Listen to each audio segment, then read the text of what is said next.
Welcome to Educational Philosophy.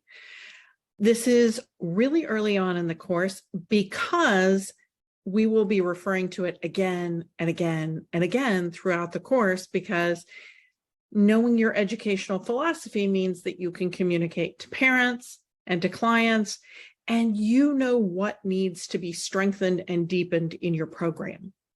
So we're starting here. How do you decide what your educational philosophy is?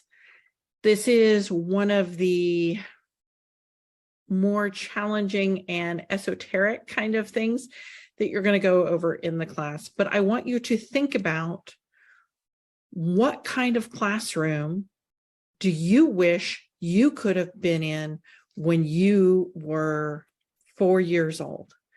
What are the things that you think are important in a classroom and in a program?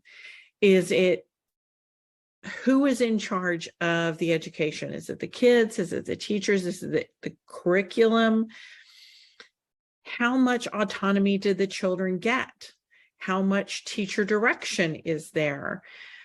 How much play? Is there a lot of wooden objects? Is there a lot of plastic objects? Is there a combination of the two? Are there metal things? How much time do we spend outside? How much time do we spend inside?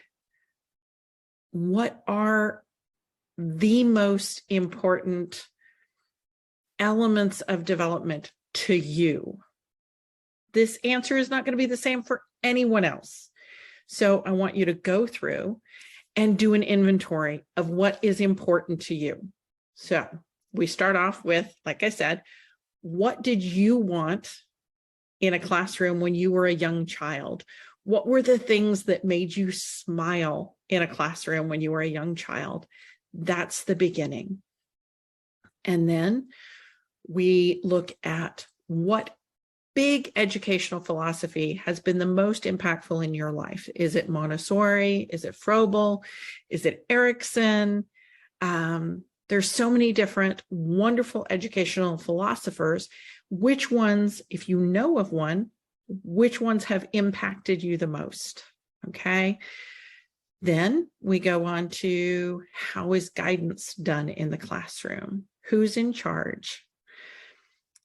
Is our focus to get children to comply? Is our focus to get children to be polite? Is our focus to help children develop self-control or self-esteem, or the ability to advocate for themselves? What is the most important thing for the children to have gotten out of their time with your center? What is that most important thing? And then we move on to, what is the role of the teacher and what is the role of the environment in your program? This may take you a while, or it may be something you can just sit down and immediately whip it out.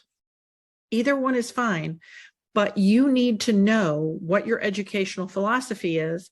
And if your educational philosophy does not exactly match that of your center, you need to spend a little bit of time bringing yourself into alignment with the center, or adjusting things at the center if you have control over that. Because you have to be able to talk about the educational philosophy of this program morning, noon, and night for hopefully years. So you need to know it inside and out. What does this educational philosophy mean for the playground?